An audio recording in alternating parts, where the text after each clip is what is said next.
RUSI's panel on advanced technology, international partnerships, and geopolitical competition. It's one of the best think tanks in the world, taking on one of the biggest subjects in geopolitics and technology, and we have a terrific panel today. This is the second of three RUSI seminars on the subject of advanced technology and economic resilience. And so I hope everyone enjoyed the first seminar and will stay with us for the third as well. So the question we're looking at today is, how do technology developments change the requirements of partnership in an era of strategic competition? China and the technology competition with China is in the background. Russia's invasion of Ukraine is in the foreground, and technological developments cover the entirety of the terrain. This is an enormously important and broad subject. We can think about it in terms of the entire tech stack, from talent to research and development to hardware to networks and the application layer, and how geopolitics interplay across all of them. We can think about, as many states already have begun to think about, the question of raw materials and inputs into technologies, how supply chains need to be rethought in an era of strategic competition. And of course, as is playing out, particularly in Europe right now, questions of technology governance and regulation and how they affect questions of national power, economic and strategic. The choices and balances we have in this debate are substantial. Every country is approaching this through national lenses, but I think our task today is think about the relationship between national priorities and international alliance requirements. That includes balancing commercial competition and security concerns, the degree of interdependence necessary and desirable with strategic competitors, and of course, the places in which individual states and alliances want to place big tech bets to achieve advantage in the future. There's been an interesting set of developments as the strategic competition has been framed ideologically between norms, as norms and values come to the fore. Secretary of State Blinken has said democracies need to pass the technology test together, implying very much that we have an internal challenge within democracies about how to regulate and govern these technologies to minimize the disruption, maximize the protection of our individual rights. And of course, the counterpoint would be the authoritarian utilization of technology to consolidate, control, oppress citizens, and the degree to which that model and that technology may have appeal elsewhere in the world as it's exported. The other question we, of course, have is a much more traditional one, which is, what are the technology inputs that facilitate national power? And in this regard, we have a much different set of questions. How do we secure the microelectronics supply chains that we require to build our national defense and to build our resilience? And so you have two levels of an analysis. You have a democracy question of how do democracies deal with this disruption? And then you have a question of democratic states' power.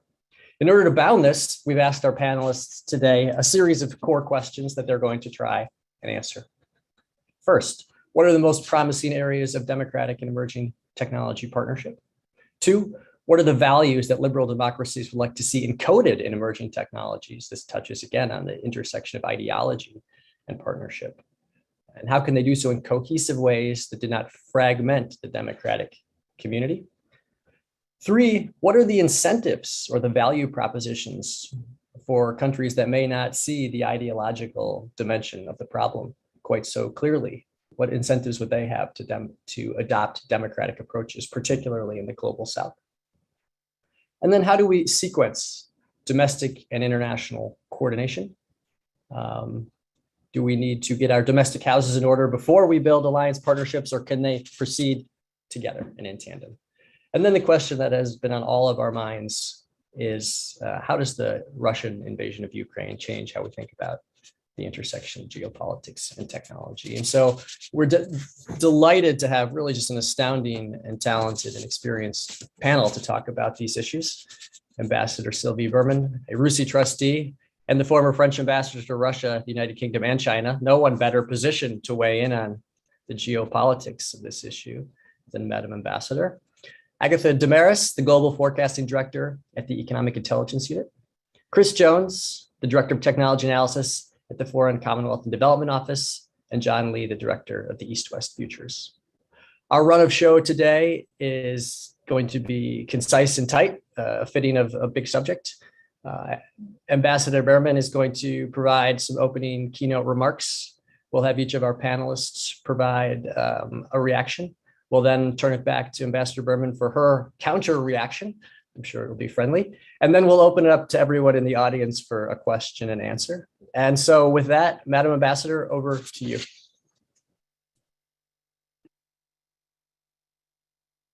And you're muted, ma'am. Can you hear me now? Okay, so, well, thank you for this invitation. As I said before, when I received the invitation, I'm not at all a specialist of high technology. I'm a specialist of geopolitics, and but it's related, of course. And well, in a certain way, the Cold War between the US and China started by technologies, because, well, the trade war is not that important, and it's not so geopolitical. It's something which is normal.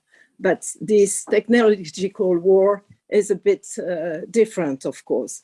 And there is a kind of American blockade against China, and that's what we saw with the fight concerning Huawei in particular. And now the two systems, the GAFAM and BATX, are totally decoupled. And of course, they're fighting together. And I think there's 1 billion using GAFAM, 1 billion using BATX. And of course, now they're competing for the other 1 billion outside of these countries. And when I say GAFAM, of course, I'm including Europe, because unfortunately, we don't have our own system. And so now they're competing, well, not only in Africa, but also in Asia.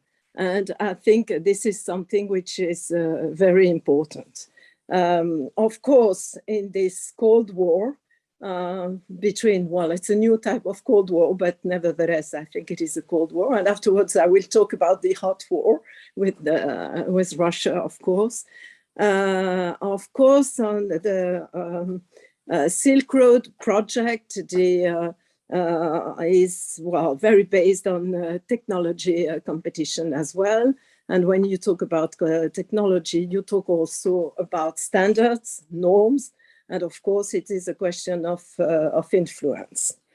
Well, in the world as it is, and I think it has been accelerated by Ukraine, of course, there is, well, how can I put it, face-to-face between autocracies and democracies.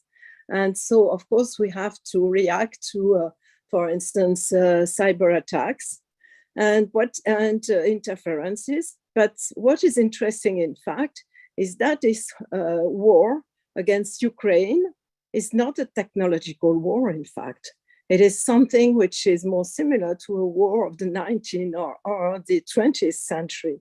It doesn't mean that, well, there has no means, because of course there was some intelligence provided to the Ukrainians. But what was surprising is that, in fact, we thought that Russia was one of the best ones in this sphere of cyber attacks. And they have those trolls farm, and they're interfering in all elections. And this time, the Russian army is not even able to encrypt the communication of the army in Ukraine. So this is something which is surprising. It doesn't mean that they are not good at that. It doesn't mean that they will stop interfering. And of course, it is very important for the West, the US and Europe, of course, to be able to react to that. And apart from that, of course, there is the question of the role of Europe. And well, I know the UK is not anymore part of the EU, but nevertheless, I think we have common interest on those fields. And I think there should be more cooperation. But the aim of the EU is to have, as you know, this strategic autonomy, and it concerns, of course, high technology and high technology in many fields, including the batteries and so on, and artificial intelligence, and to be able not to rely only on American or well, Chinese system. We won't use Chinese system, but nevertheless, it's we don't want to be completely dependent. And what is interesting also is that we are using Zoom today, and Zoom started in China. In fact, it's a Chinese system, but which has been improved in the US, but it's very telling, I think. So I think technology, of course, is very, very important, and is very important in this competition in the world between democracies and autocracies. And I think it's obvious with this war in Ukraine. Thank you, Madam Ambassador. Agatha, would you like to respond and provide your own insights? Yes, I'd be very happy to if my video can be put back on. I think the organizers, yes, excellent. Thank you very much. So first of all, thank you very much for your kind invitation. I'm delighted to be here. As Seth has mentioned, I'm the Global Forecasting Director at the Economist Intelligence Unit. In my previous lives, I used to work for the French Treasury in Moscow and in the Middle East, especially on sanctions. And before that, I was working in investment banking. So obviously, I have a very keen interest in all these geostrategic considerations, especially from the economic angle. And that's the perspective that I'm going to try to bring today. I was about to say to the table, but to the Zoom software, the perspective from a non-civil servant. I'm not a civil servant anymore, non-military, non-British also, because we're here in a Bruce, well, at Bruce C, a very British think tank, also specializing on military issues. So bringing the perspective from this economic, financial, and political sphere, and trying to see technology from another lens than the purely military lens, because I think oftentimes the debate is framed in military terms. So there are two key questions that I would like to discuss very briefly. The first one is, why does technology matter? And hopefully I'm going to try to tackle the questions that you mentioned, Seth, that we're going to discuss today. So why does technology matter? And the second thing is, what are our adversaries, all these autocracies, that is to say, namely China and Russia that we were discussing, what are they doing that we in the West, and I'm talking about the EU, the US, the UK, should probably take note of to respond to? So first, why does technology matter? A back to basics question, but why does it matter, at least from an economic perspective? So there is an obvious answer.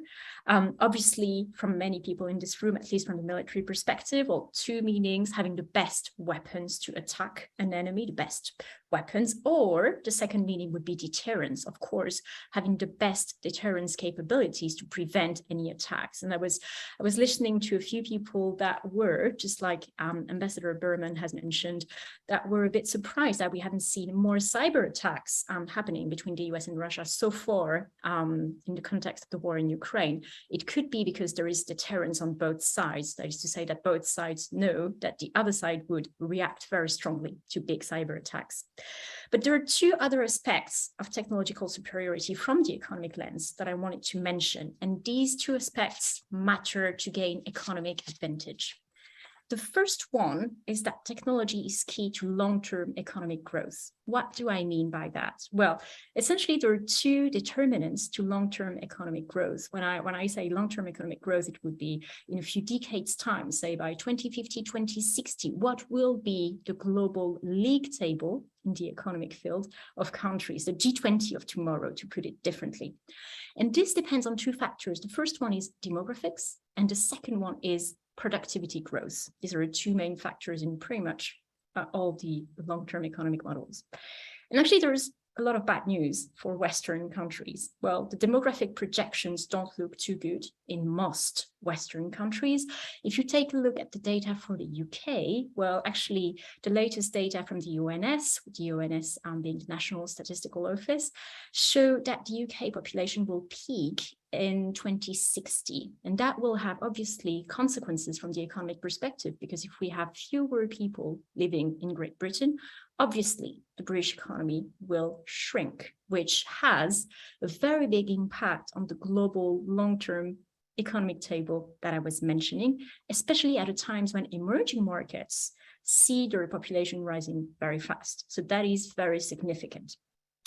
And the second factor I was mentioning is productivity growth. And again, in many Western economies, the news isn't that good. If we come back to the UK example, we see that productivity growth in the UK is very low. There are a number of factors for that we can go back to in the Q&A.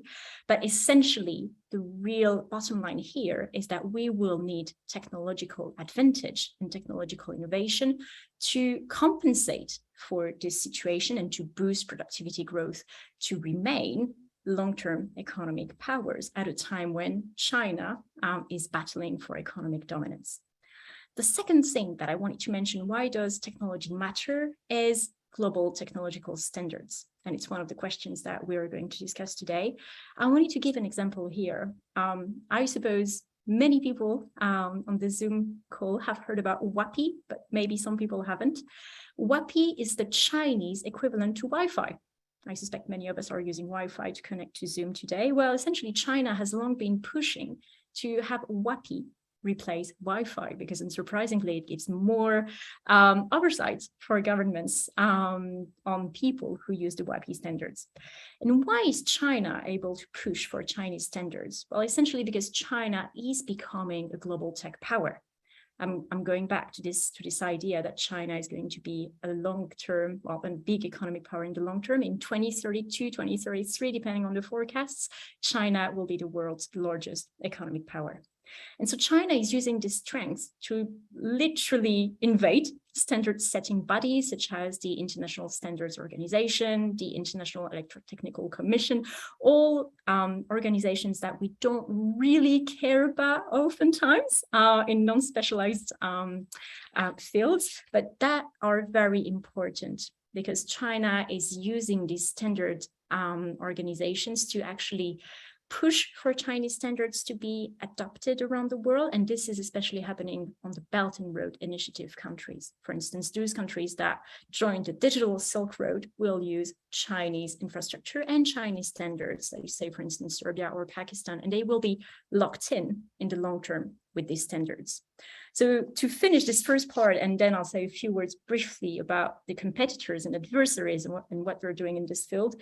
The bottom line here is that technological superiority is key for economic dominance and setting standards, and this in turn translates into geostrategic advantage. Then the second part of my remarks, and I'll go very briefly because I know that otherwise we'll be short on time and we want to devote a lot of time to the questions. What are the West competitors doing in this field? I won't talk about technology per se because it's not my field. But again, I would like to apply an economic and financial lens to this question. And I would argue that it's all about the economy. It's the economy stupid, as the saying would say. And it's all about China and Russia. So the first thing is some financial innovations are threatening the foreign policy tools of Western countries, the traditional foreign policy tools. And here I'm thinking about sanctions. They have become the tool of choice. I think this is very clear with Russia at the moment. But to function properly, sanctions need to target financial channels. And essentially, that is to say the use of the euro or the US dollar or the British pound. And two recent innovations threaten this. The first innovation is digital currencies. I'm not talking about cryptocurrencies here, but digital currencies, that is to say currencies that are made by central banks that are purely digital. And this is happening in China. 400 million Chinese people already use the digital renminbi. This is also probably going to happen in Russia. This is happening in Iran. There is no oversight from Western countries on these digital currencies, which is obviously a threat because it will undermine the effectiveness of sanctions in the future. And the second innovation is alternative financial channels. There's been a lot of discussion about Russia being cut off from SWIFT. There is an alternative. It comes from China. It's called SIPS. It's small at the moment. It's not a full-fledged alternative to SWIFT, but in the long term, and surprisingly, a number of banks from countries that are at odds with the West are going to connect to this financial channel, and this will fuel the fragmentation of the global financial landscape. Then two brief points about supply chains and commodities, probably some food for thought for the discussion. Having the best technology probably means nothing if we don't control supply chains. Supply chains are making the headlines. I want to focus very briefly on semiconductors because these are critical for military equipment. There are semiconductors in pretty much every military equipment, but there are two problems. The first one is that South Korea and Taiwan hold pretty much all the capacity to build advanced semiconductors. Can we consider these countries as allies? Could China apply pressure on these countries in the future? And what would we do about that if we don't have access to these very advanced semiconductors? And the second problem is China is catching up in the field. So far, the US has the best technology in the semiconductors field, but China is playing catch up with initiatives such as the Made in China 2025 initiative. And so what do we do in the future if the best microchips, including in the military field, are Chinese? This will give China a military advantage. And finally, remaining ahead of the game will probably require some thinking around commodities. It was all about oil and gas and energy in the past, but probably the commodities of tomorrow will be rare earths. I was taking a look at the defense sector. Rare earths will be the new oil. There are 417 kilograms of rare earths in a single F-35 fighter jet and 10 times that in a Virginia-class submarine. So this is very significant because here again, we have a problem. China has 40% of the world's known reserves of rare earths and 85% of the refining capacity globally. There's only one rare earth mine in the US and it happens to be owned by a Chinese investor.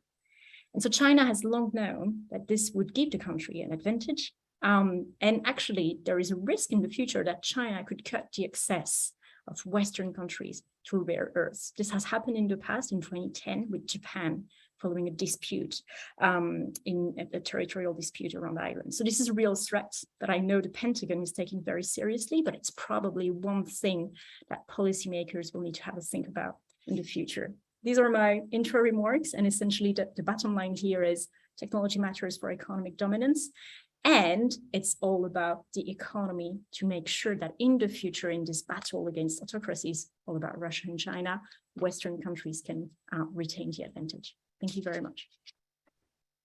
Terrific. So Ambassador Berman has laid out a premise that there's a technological Cold War. Agatha has laid out a macroeconomic picture with specific implications for different parts of and tools of statecraft. And now Chris can tell us what we should do about it as a practitioner. So over to you, Chris. Thanks, Seth, and it's great to be here. I think the wonderful thing about going after Agatha and Ambassador Berman is they've said all the good stuff, so I can be brief. But I want to start with where Agatha started, which was on why does technology matter? And I think very often we can look at this through the prism of risk and talk about the terrible things that can happen through the misuse of technology or the risks of emerging technology that we don't yet understand. But as Agatha set out, there's a huge economic advantage. There's a huge opportunity to be grasped here. And it's only by understanding how we can capitalize on that, that the Western world can kind of win that Cold War that Ambassador Berman set out. By way of background, and in contrast to the other two, I am a civil servant. I am from the UK, but I do have a tech background. So I've worked in the private sector in the high-tech industry for a while with a robotics and artificial intelligence background. So I sort of understand how these things work. I can bring that to the conversation. So, I mean, starting off, technology is really revolutionizing the world as we know it. And it's empowering people across the globe with incredible freedoms and opportunities. But we know that authoritarian actors and aggressors use technology to try and undermine that, to push forward their own agendas. So as a group of like-minded nations, what we need to do is ensure that innovations of the future are founded on promoting freedom and not fear. That's something that we need to make sure sticks. And I feel really strongly that it's only in partnership that we can do that. So we've set out a little bit here about a Cold War between the US and China, which I think is right, actually. Those two countries are the only two countries with the economies, with the populations, with the investment to really drive forward these technologies by themselves. But the rest of the world has a role to play. And I think the thing we need to work out is, what is that role? What are the coalitions? What are the partnerships we need to build? And very specifically, what are they going to do to drive a positive agenda rather than accepting a dystopian future? I think if we're all really honest with ourselves, over the past 10 years, the Western world has been caught napping on technology. Agatha set out, for example, China's role in the International Telecommunications Union. It is a thing that most people don't care about, but it's really important, for example, in setting out the version of the internet that prevails. And China has played a brilliant game in terms of how they influence that organization, of how they place key people and how they steer the agenda. The Western world really needs to kind of take notice and do something about that. But it can't be just individual nations. It has to be a coalition of the willing. And over the course of the next 2 to 5 years, we really need to build those partnerships and work out how we act together to counter some of those authoritarian aggressors. A second item in there is really around how do we bring the developing world with us? So very often we can think about developed nations and investing in research and development, turning those into technologies that we can commercialize. But actually a large part of the opportunity and the risk here is within the developing world. And if you are an emerging country looking to put in place your first 5G network, an offer from a country that will give you information and kit for very little or nothing is really, really attractive. And it's really tough from the UK perspective, and probably from the US and partners perspective, to tell them why they should take an alternative approach when it costs 4 or 5 times as much. So I think we need to really look hard at how, working in partnership, we can offer them an alternative. So whether that's through financing and helping them do things differently, or whether there is a different technological alternative that we can offer to some of that cheap and very risky kit and infrastructure that goes in place. From the UK's perspective, we are shortly about to launch an international technology strategy that starts to set out what we want to do about this. And that's really driven by the fact that the government in the UK thinks that science and technology is really important. So as part of the integrated review that was launched last year, it set out an ambition to become a science and tech superpower, because people see the opportunity for the economy, but also the risks that could be presented to the global system that's been in place for some time. That will talk about values. So there's a question I think that we'll talk about later about what values do we want to see embedded. The values that we want to see embedded are about freedom, they're about responsible use of technology, and they're about security and resilience. And I don't think any bit of those will come as a surprise to anybody. And if I look at similar strategies, I see those values all the way through. The strategy then starts to talk about really practical things that we want to do as a result. So what are we going to do to try and address this problem rather than just having a strategy?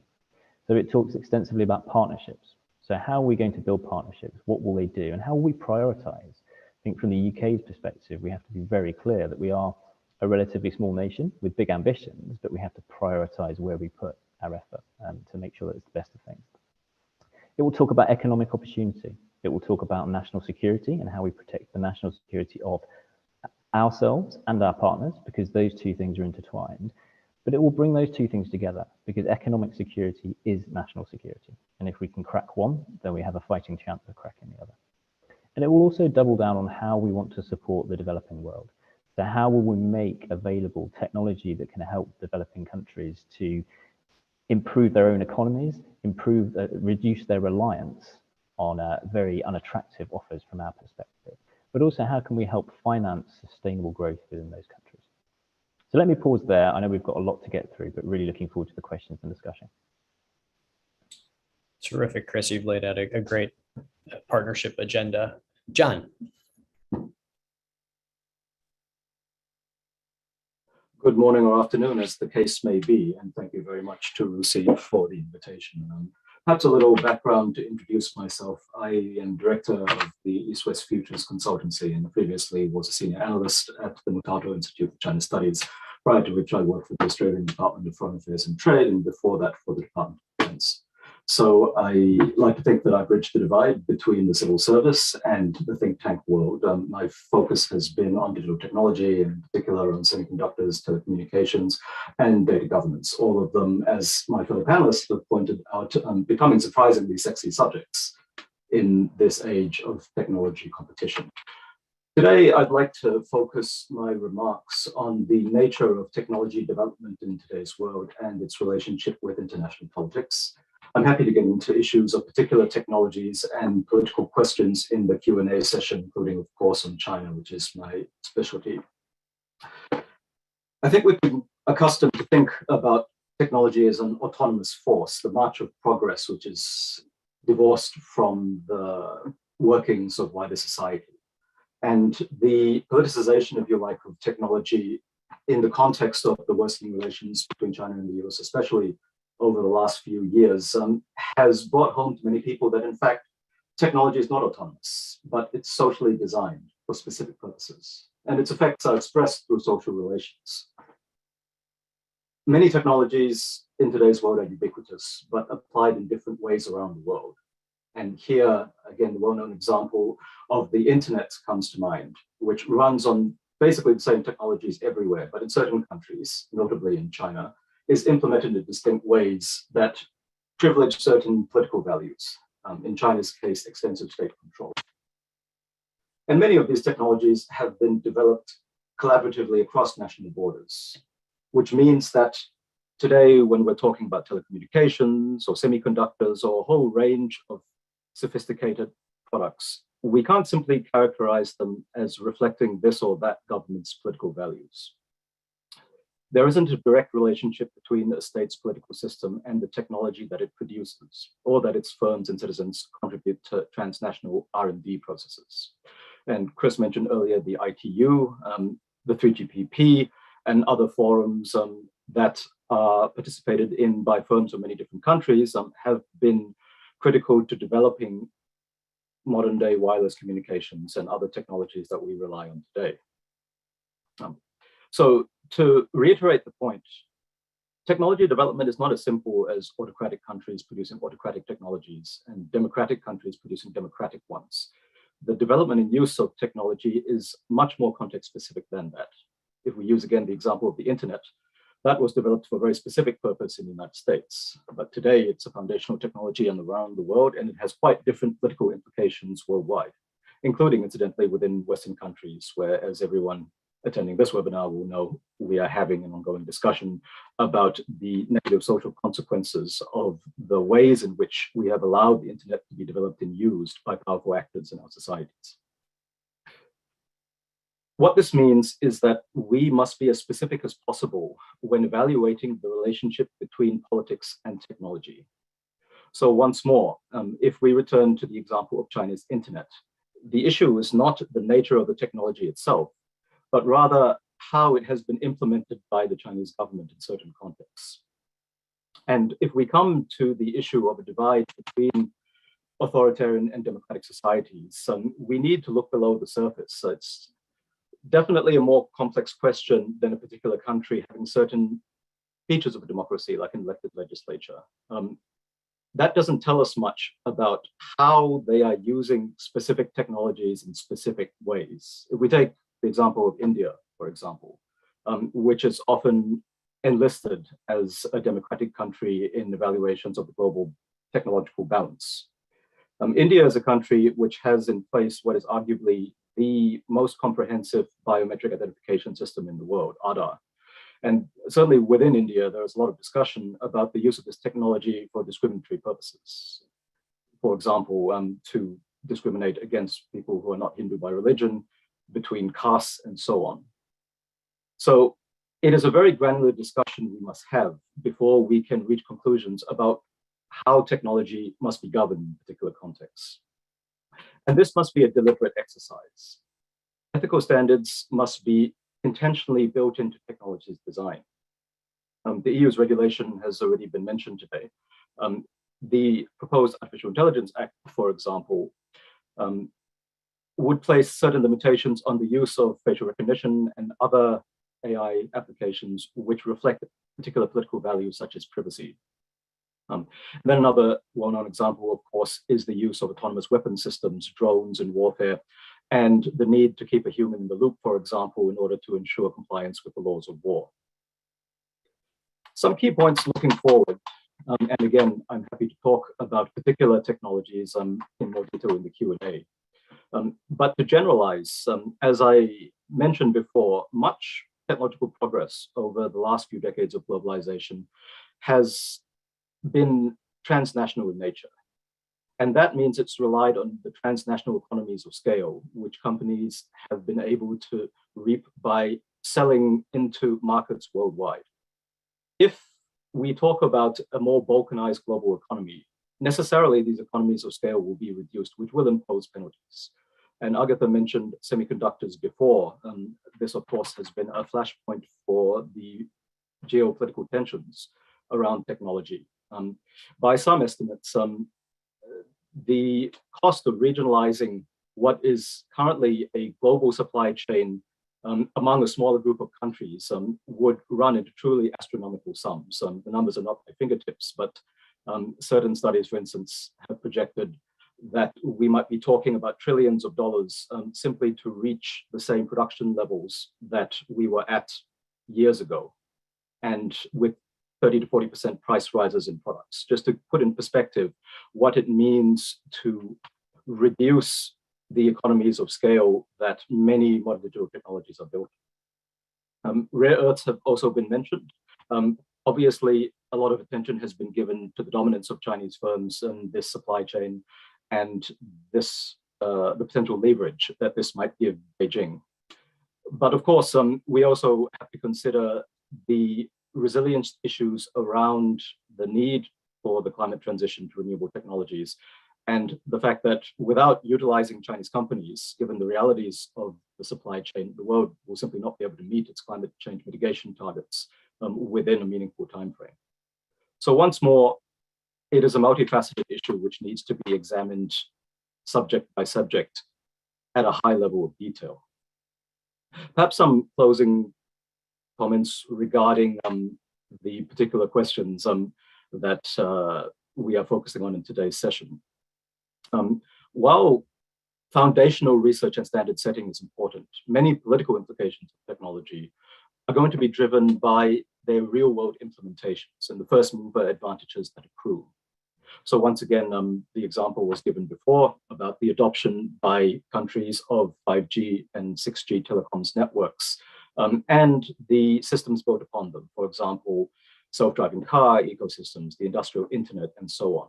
The countries whose firms are first into the market and whose solutions are adopted will obviously reap advantages in terms of profits and the flow-on effects in ancillary services. The value proposition for non-aligned countries to join a democratic-led or more democratic-leading community of technology development, as has been pointed out, I think, by Ambassador Berman, here we are talking about the so-called next billion, countries which in those economic growth indicators of demographics and productivity are representing the high growth markets for implementing many of these new technologies at scale. So their role will be crucial in the balance of technological power as it evolves. And these countries, I think, has been made very clear by events around Russia and Ukraine over the last few months, are very much focused on their distinct priorities, which doesn't mean that political consensus is impossible, but it does mean that their sectional needs will need to be taken into account when we talk about issues of technology governance. If we use, again, the specific example of the sanctions regime against Russia, many of these measures concerning specifically Russian access to technology, it has frequently been pointed out that most countries in the world have not joined this regime. In fact, it is basically limited to the developed economy allies of the United States. And what this reflects is that the priorities with respect to a technological embargo on Russia held by most of the world states are not aligned, at least not completely, with views in Washington, London, or Paris. And this is obviously going to be a much more vexed issue with regard to China going forwards, given its much greater role in the global economy and in particular in advanced technology supply chains. And perhaps some concluding thoughts on what Russia's invasion of Ukraine and the sanctions blockade against it have demonstrated in terms of geopolitical advantage in its relationship to technological independence. I think one could make a strong case that, in fact, so far at least, it shows that interdependence works to Western advantage because it provides significant leverage over countries like Russia, which remain dependent in many contexts on Western technologies. This has been made very clear, even with respect to military equipment, given all of the reports about Western-made semiconductors being discovered in Russian military gear. And I can certainly talk to other aspects of the Russian economy. Russia's high level of dependence on Western technology inputs and markets has been revealed by the sanctions measures that have been implemented against it. And I would argue far outweighs the vulnerabilities of Western Europe's dependence, the EU and the UK's dependence on Russian hydrocarbons. So the coming years will show whether isolating Russia's economy is in fact the approach to geostrategic competition over technology, which delivers greater security, or whether in fact it may have the opposite effect in terms of promoting the development of alternative technological spheres. But perhaps there I'll conclude my remarks. Of course, again, the calculation with regard to China is quite different than in Russia, and I'm happy to address that in the Q&A. Terrific, John, and a good reminder that we have to be very careful and parsed when we're talking about large ideas. Ambassador Berman, would you like to react to any of this before we go into our audience Q&A? There was a series of provocations. Ma'am, I think you're still muted.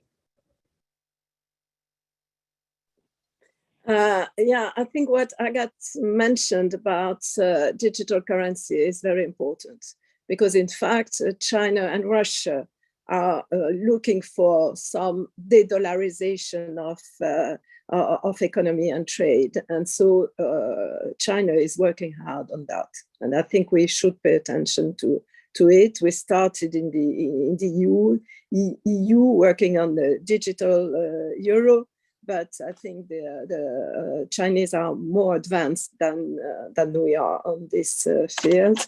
The second point is the question of rare earths, because we're always taking the decision on the short-term perspective. Because in fact, why do they have this superiority on rare earths? Because we decided to export our pollution to China.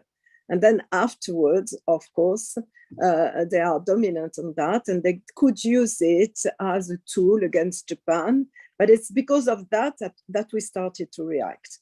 And so we are never considering the long term when we take a decision. And I think this is very important.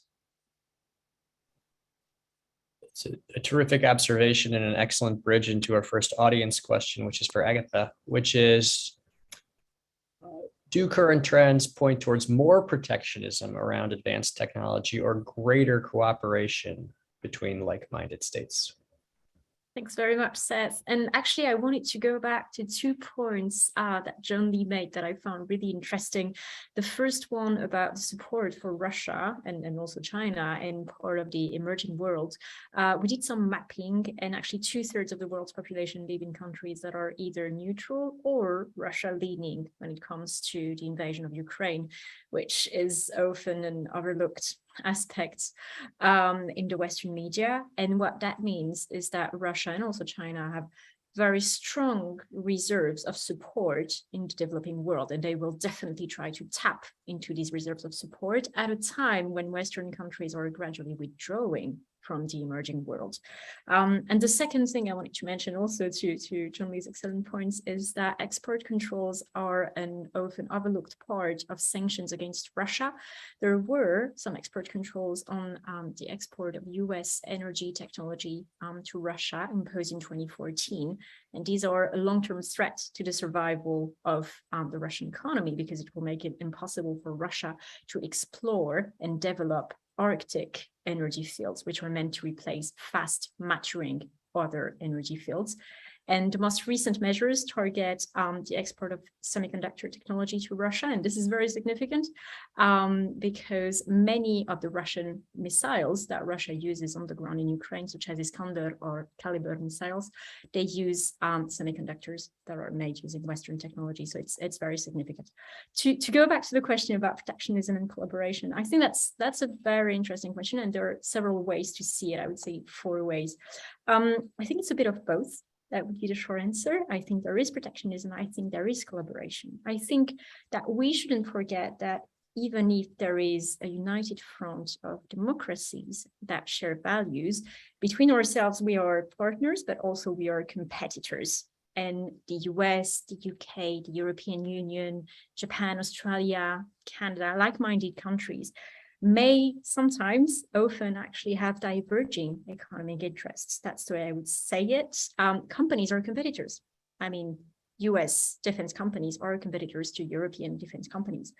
So that's the first thing. And also at the government level, we sometimes have diverging foreign policy interests. I think this was very clear when the US exited the nuclear deal with Iran, for instance. There's been a lot of transatlantic tensions about it. And also it's very clear in the context of Russia sanctions. I think that the US would be very keen to go further in terms of sanctions against Russia, but then the European Union replies that in the EU, there's still a need for Russian gas, for instance, for economic reasons, because otherwise it would send the Eurozone economy into a deep recession. So I think it's important to note that even if we are partners, we're also competitors, companies, also governments with diverging interests. At the same time, that is between ourselves. It's a bit within a family, you know, we can have disagreements, but in front of everyone else, we have to be united. To show a united front. I think this goes back to Chris Johnson's points. I think it's very important to have an alliance of democracies towards autocracies. And I think there have been many developments here. I was taking a look at the conclusions of the recent US-EU Trade and Technology Council, not very much covered in the media, but that was very interesting because if we take a look at the communique, honestly, nothing in terms of substance, but all about showing a united US-EU front towards Russia and China. And I think that is a very important message. So essentially, we may have disagreements, we are competitors, but at the same time, showing a united front towards everyone else. Terrific, thank you, Agatha. John, a question for you from our audience. Do you think Beijing is on track to achieve its Made in China 2025 goals? And are the potential obstacles mostly as a result of the response of competitors' actions, or does China, the People's Republic of China, face internal obstacles? Of course, there's a long list, so maybe you could pick 1 or 2 of the list of. Yes, well, in the interest of not taking up the remaining 10 minutes of this webinar, I'll try and generalize. I think first to note that while Made in China 2025 is still a good guide, there are many more recent policy documents that are worth looking at in relation to Chinese technology priorities. For example, the 14th Five-Year Plan, which was released last March. Broadly speaking, I think it's fair to say that across all of their priority sectors, the Chinese as an economy probably can be self-sufficient at this point. That's a very ambitious statement, but it's also a heavily caveated one in that this would involve such heavy cost to them that it's very clear the Chinese leadership is not taking this path. And with much talk in the media about Chinese self-reliance and autarky and the desire to overtake the United States, I think we need to bear in mind that from the speeches of Xi Jinping downwards, the Chinese system has given clear signals that they do not see technological autarky is in their interests. And the primary reason for that is that they are still very dependent on Western technologies in many respects. So Agatha raised, to use again a contemporary example, the issue of Russia's ability to conduct deep sea drilling offshore in order to develop new oil fields. The Chinese cannot substitute, at least not completely, for that technology yet, because even their own advanced technologies in this area still depend on Western inputs. And you can use that example for semiconductors and for a whole range of things, wide body airliners, if there are any aviation buffs in the audience, it goes on. So to return to the question, yes, well, no, on the specific terms, because Made in China 2025 actually set out specific targets, which have clearly not been met. If you look at the figures for semiconductor self-sufficiency, for example, those are demonstrably not met even by the Chinese government's own statistics. But the aspiration towards greater technological self-reliance, I think you could say, has been quite vindicated in that they have made a lot of progress in many areas. And that's probably the area where we need to distinguish China from Russia in this discussion, because Russia, as I said, is a country which is really dependent on Western technology. It does not have the sort of indigenous capacities to build on that China does. And so the issues around cutting it off from access to advanced Western inputs are quite different, the political implications. Just quickly on the role of, let's say, the US and other adversaries in inhibiting Chinese technological development versus their internal challenges.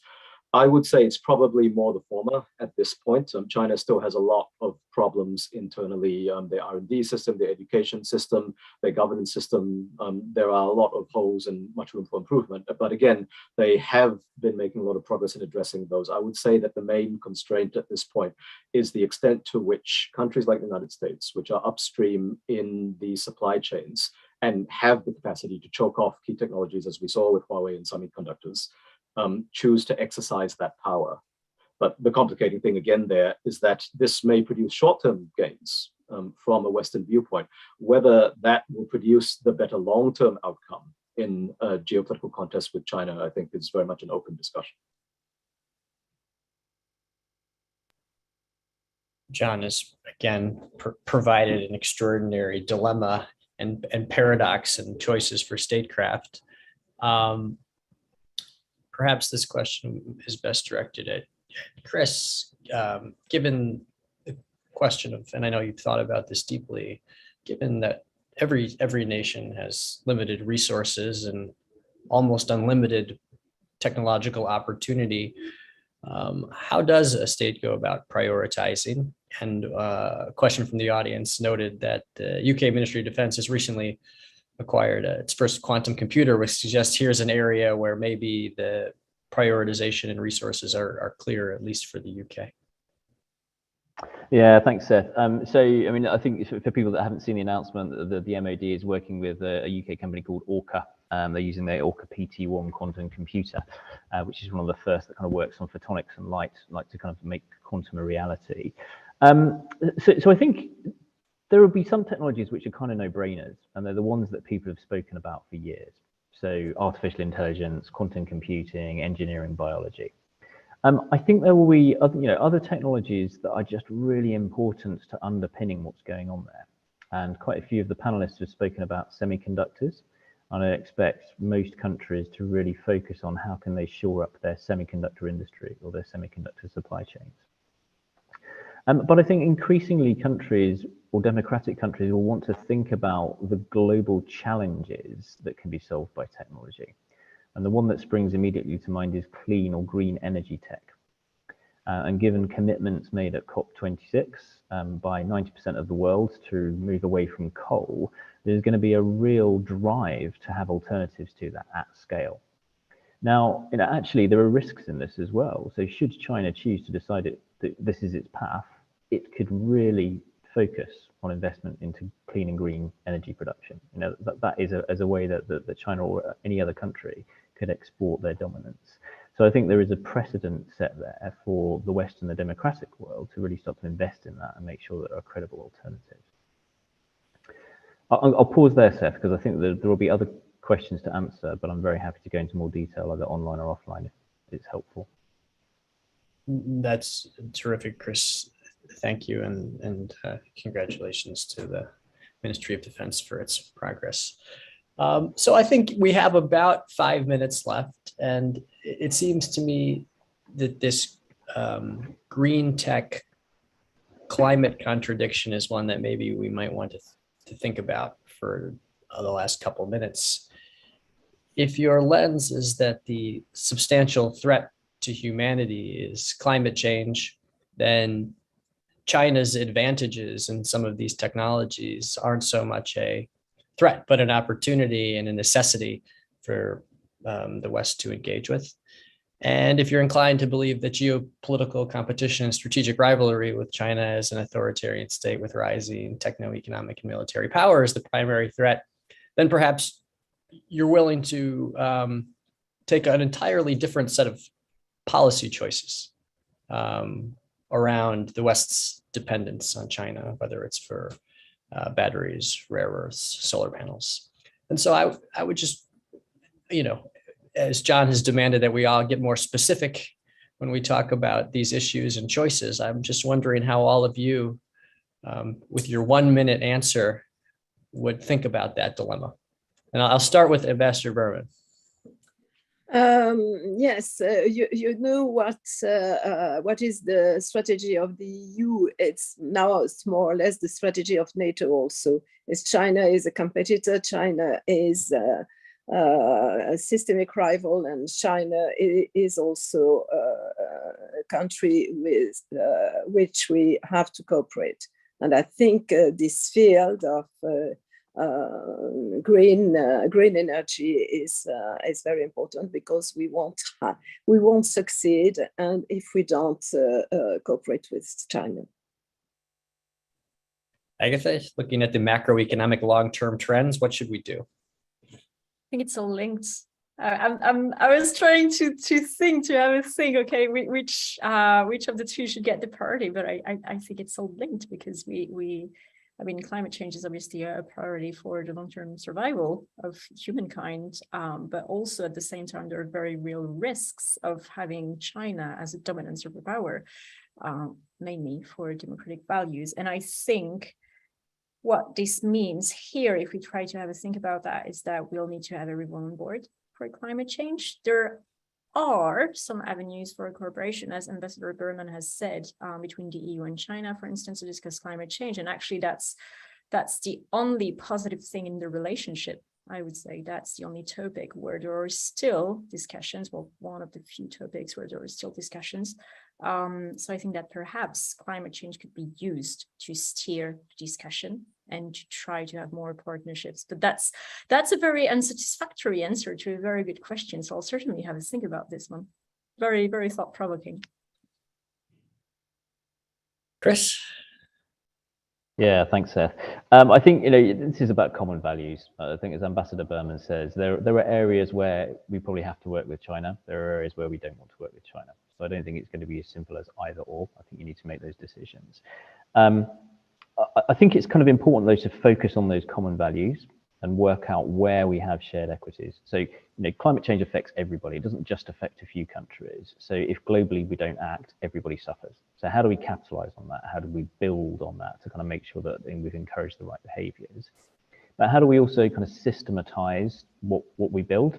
So as a good engineer, I break things down into components and make sure you've not got one thing vested in one place. Is that the way to address it? Is that how we work it through?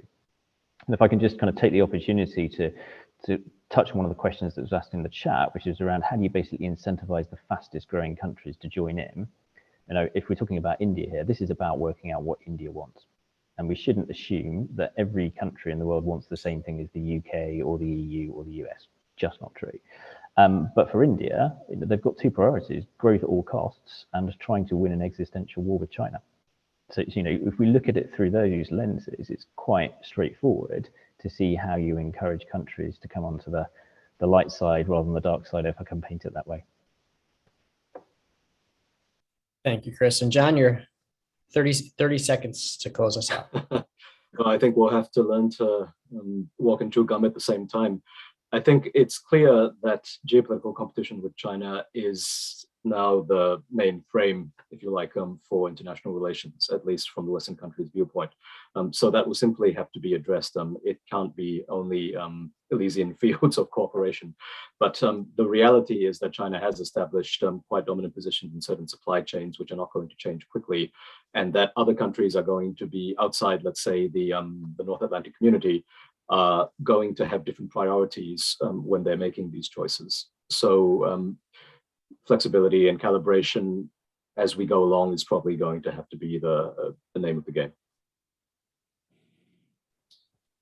It's a great way to wrap up a terrific session. Thank you, everybody, for joining us. I think we've posed a series of fairly substantial questions, contradictions, dilemmas.